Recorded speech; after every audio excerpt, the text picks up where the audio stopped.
नमस्कार साथियों, कक्षा 8 के लिए वार्षिक परीक्षा 2024 जो आपकी इस बार होने वाली है, बोर्ड परीक्षा 2024। तो उसके लिए दोस्तों आपके जो नए पैटर्न पे पेपर है वो जारी हो चुके हैं। तो यहाँ पे दोस्तों हम विज्ञान का जो पेपर है वो डिस्कस करने वाले हैं कि इस बार आपको एग्ज़ाम में किस प्रकार का पेपर है, पैटर्न वो देखने को मिलेगा। इसके अलावा जो इंग्लिश का पेपर पैटर्न है वो मैंने ऑलरेडी अपलोड कर दिया है और आपने देख भी लिया होगा। जिन्होंने नहीं देखा है वो चैनल पे जाइए और आपको अलग से कक्षा 8 की प्लेलिस्ट मिल जाएगी, वहाँ पे आप देख सकते हैं। इसके अलावा दोस्तों यहाँ पे मैं आपसे एक रिक्वेस्ट करूँगा। यहाँ पे आप देख पा रहे होंगे कि हमारा यूट्यूब और ऐप एजुकेशन लाइन है और हमारे व्हाट्सअप नंबर आपको यहाँ पे दिया गया है। अब यहाँ पे रही बात, यूट्यूब तो हमारा है फिलहाल, लेकिन ऐप है दोस्तों, वो आपको मैं अनाउंस कर दूंगा, जहाँ पे आपको ये सारे पेपर जो अभी मैं आपको बता रहा हूँ वो आपको वहाँ पे डाउनलोड मिल जाएंगे। मतलब आप ऐप में जाके उनको डाउनलोड कर सकते हैं। साथ ही साथ वहाँ से PDF फाइल आपको मिल जाएगी। इसके अलावा नोट्स फाइल और साथ ही साथ प्रत्येक चैप्टर की जो टेस्ट है वो भी आपको मिल जाएंगे, जिससे कि बोर्ड परीक्षाओं की तैयारी आपको बहुत अच्छे से हो जाएगी। तो ये तो इन्फॉर्मेशन थी, बाकी इसके लिए मैं आपको अनाउंस कर दूंगा कब कैसे क्या होगा, कहाँ से आप मिल जाएंगे, ठीक है। तो चलिए मैं फ़िलहाल इस वीडियो में पूरा आपके प्रश्नों पे डिस्कस कर लेते हैं, किस प्रकार के प्रश्न इस बार देखने को मिलेंगे और क्या पैटर्न रहेगा।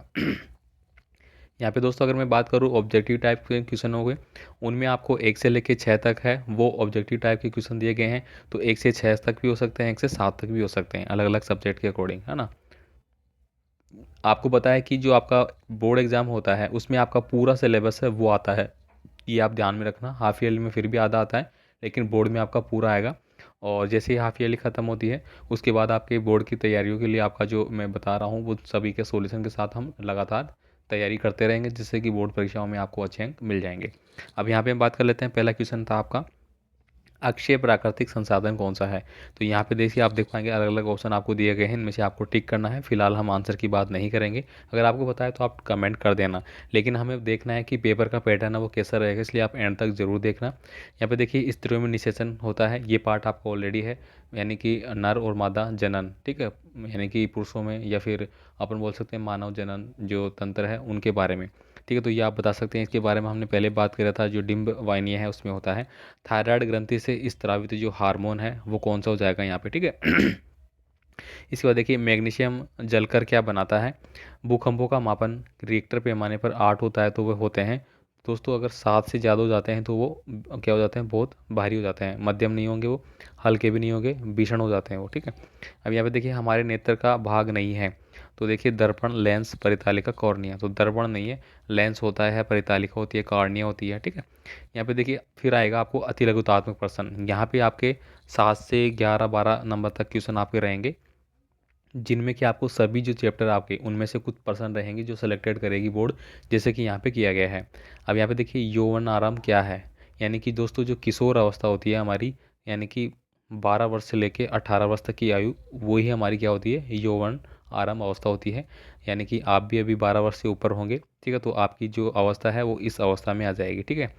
नेक्स्ट देखिए यहाँ पे स्पीसीज से क्या आशय है, तो ये तो आपने पढ़ाई है, जो रेड डाटा पुस्तक पढ़ी थी आपने, संकटापन जो जातियाँ थी जीव जंतुओं की, उसके बारे में था ये, ठीक है। तो यहाँ पे आप समझ गए होंगे।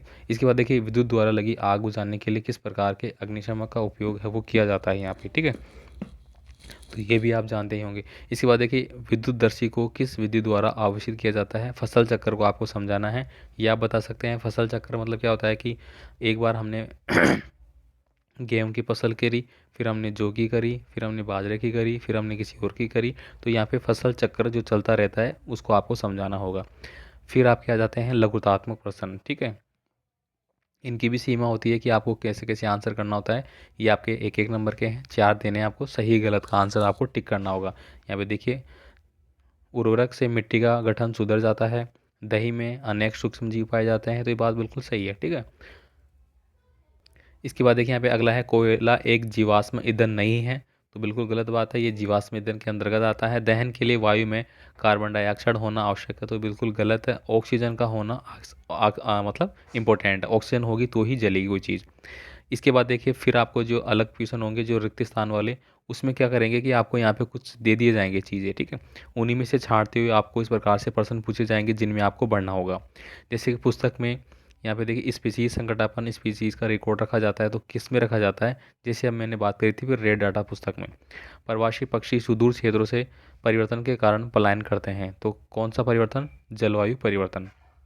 किसी क्षेत्र विशेष में पाई जाने वाली स्पीशीज़ कहलाती है, तो क्षेत्रीय स्पीशीज़ हो जाएगी। इस प्रकार से आपको इनको करना होगा। इसके बाद फिर आपको मिलेगा कॉलम ए और कॉलम बी, दो को मिलान करने वाले क्वेश्चन मिलेंगे। जैसे कि घर्षण कम करने वाले पदार्थ को हम क्या बोलेंगे, तरल द्वारा लगाया गया घर्षण है वो क्या कहेगा, पृष्ठों को बलपूर्वक दबाने पर क्या होता है, ऊष्मा उत्पन्न होने के कारण है वो क्या होता है। तो आपको इनमें टिक करना होगा इसे मिलान करने वाले, ठीक है। फिर आएंगे आपके निम्न प्रश्नों के उत्तर, आपको एक शब्दों में देने होंगे। मैं आपको बता दूं कि पूरा पैटर्न आपको अच्छे से समझ लेना है, मन में कोई भी डाउट नहीं रखना है और इस हिसाब से आपको तैयारियां करनी है भाई। किसी एक विलुप्त जंतु का नाम आपको बताना है, ग्लोबल वार्मिंग के लिए जिम्मेदार गैस का नाम बताना है जिसको अपन CFC बोलते हैं, ठीक है, क्लोरोफ्लोरोकार्बन, ठीक है। पृथ्वी का वह भाग जिसमें सजीव पाए जाते हैं क्या कहलाते हैं, वो क्या कहलाता है आपका जीवमंडल कहलाता है, जीव मंडल, ठीक है, ये तो आप जानते ही हैं। इसके बाद देखिए मरुस्थलीकरण का प्रमुख कारण क्या होगा, ये आपके हो गए। इसके बाद आपका खंड ब आएगा जिसमें 16 से लेके 21 तक के प्रश्न रहेंगे और सारे प्रश्न आपके कितने नंबर के हैं भाई, 4 नंबर के हैं, ठीक है। तो ये प्रश्न बहुत इंपॉर्टेंट है आपके लिए। यहाँ पे देखिए वनोन्मूलन, ये दोस्तों मैंने ऑलरेडी पूरा आपको आंसर सहित अभी अर्धवार्षिक परीक्षाओं के लिए जो PDF बताई थी उसमें एज इट इज़ लिखा गया है पूरा। इसके बाद विद्युत सेल के बारे में हो गया आपका, साइकिल सचित्र वर्णन करना है। साइकिल एक टायर के कार के टायरों को खुरदरा क्यों बनाया जाता है, घर्षण के लिए बनाया जाता है। फर्श पर लुढ़कती हुई गेंद कुछ समय बाद क्यों रुक जाती है, ये हो गया। इसके बाद देखिए मानव कर्ण का चित्र बनाते हुए ध्वनि के सुनने की प्रक्रिया समझाइए। अब ये भी आपके लिए इंपॉर्टेंट है। अब यहाँ पे एक छात्र ने कमेंट किया था कि सर जितने भी हमारे साइंस के लिए जो चित्र है हमारे ग्रह, ठीक है, वो हमें बता दीजिए कि कौन कौन से चित्र है जो कि हमारे लिए मोस्ट इंपॉर्टेंट है। तो बिल्कुल भी टेंशन नहीं लेना है दोस्तों, कल संडे है, मैं आराम से आपके लिए वो सेलेक्ट करके वो बना दूंगा जो कि आपकी अर्धवार्षिक और वार्षिक दोनों के लिए रामबाण रहेंगे, उन्हीं में से आएगा 100%। मैं बता दूंगा मोस्टली क्या आपका आता है, ठीक है। इसके बाद देखिए यहाँ पे चांदी के आभूषणों पर सोने का लेप, ये प्रश्न ऑलरेडी आए हुए हैं। घर के अंदर तड़ित, ये भी आपके आए हैं, मतलब तड़ित से बचने के लिए, तड़ित का मतलब क्या हो गया, जो बिजली का करंट लग जाता है या फिर इसको बोलते हैं अपन ओवरलोड जो हो जाती है चीज़ें, ठीक है, उससे बचने के लिए उपकरणों में से किन्हीं दो का उल्लेख आपको करना है, ठीक है, और लेकिन ये दो उल्लेख का आपको वर्णन करना है, ठीक है। इसके बाद देखिए यहाँ पे पृथ्वी की संरचना का नामांकित चित्र बनाना है, तो पृथ्वी को तो आप बना ही सकते हैं और अलग अलग भागों में इसको बांट सकते हैं, ठीक है। इसके बाद देखिए 25 नंबर का क्वेश्चन है, सॉरी 22 नंबर का। निबंधात्मक प्रश्न रहेंगे आपके और ये आपके देखिए 3-3 नंबर के हैं क्योंकि 3-3 चीज़ें पूछी गई है। कृषि कार्य में उपयोगी निम्न औजारों का वर्णन करना होगा, हल क्या होता है, कुदाली और कल्टीवेटर। खरपतवार किसे कहते हैं, ये पर्सन दोस्तों आपको मतलब घोल के पी लेना है, ठीक है, घोल के पी लेने के लिए क्यों कह रहा हूँ मैं, ये फिक्स पर्सन है जो कि आता ही आता है, अर्धवार्षिक में भी आएगा ये। अब यहाँ पे देखिए सिंचाई की दो पारंपरिक तथा दो आधुनिक विधियों के नाम लिखना है। ये देखिए 3-3 नंबर के हैं। बुआई क्या होती है, बुआई करते समय क्या सावधानियाँ रखें, प्रतिजैविक क्या है, ठीक है। इस पेपर को दोस्तों मैं आपको बता सकता हूँ कि ये जो पेपर आपके लिए बहुत इंपॉर्टेंट है, हालांकि ये मैंने आपको सैंपल के तौर पे बता रहा हूँ, लेकिन ये पेपर मेरे को जब पढ़ रहा हूँ, मैंने जब पढ़ा है तो ये आप भी देख पा रहे होंगे बहुत इंपॉर्टेंट है। अगर मैं इस एक पेपर से ही बात करूँ दोस्तों तो लगभग आपके 7 से 10% है वो आपको इसमें से ही मिल जाएंगे, ठीक है। इतना देखिए 7 से 10% एक ही वीडियो से अगर आपको मिल जाते हैं तो कितना आपके लिए लाभ हो सकता है, इसलिए आप वीडियो को ज़रूर देखा करें। आपको वीडियो में पूरा गाइड किया जाएगा कैसे पढ़ना है, किन चीज़ों पे फोकस करना है, फालतू चीज़ें नहीं पढ़नी है, ठीक है। कितने चैप्टर का जो लेसन है मेरा उसके अकॉर्डिंग हमें पढ़ना है। मान लीजिए कोई चैप्टर 1 नंबर का चैप्टर है, वो 2 नंबर का ही है और आपको रटे जा रहे हो रटे जा रहे हो, और भाई 2 नंबर का है, इसका मतलब उसमें से क्या होगा, या तो ऑब्जेक्टिव आएगा या फिल इन द ब्लैक आएगा, इसके ज़्यादा नहीं आएगा। लेकिन जो पार्ट आपका 8 नंबर का है भाई उसको ज़्यादा पढ़ो आप, ठीक है। तो इस प्रकार से आपको तैयारी में देखना होता है। यहाँ पे देखिए सूक्ष्म जीवों के लिए हो गया, यहाँ पे प्रकाश के जो परावर्तन नियम वगैरह होते हैं उससे हो गया, आपतन कोण नियंत्रण के बारे में हो गया। शीत कीजिए कि दहन हेतु वायु की आवश्यकता होती है, सचित्र आपको वर्णन करना है, ठीक है।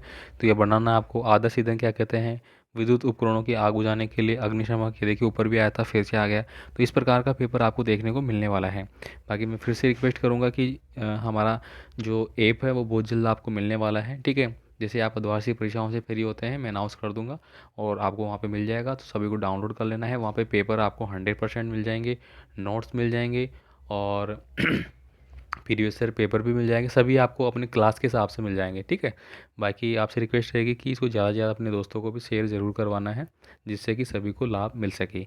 बाकी और पेपरों के लिए लगातार हम आपको प्रयासरत है, जो भी पेपर आ रहे हैं सारे आपको दिए जा रहे हैं। तो आपसे रिक्वेस्ट है कि वीडियो को लाइक तो कर ही दीजिए और दोस्तों को भी शेयर कर देना भाई। मिलते हैं अगले वीडियो में, धन्यवाद।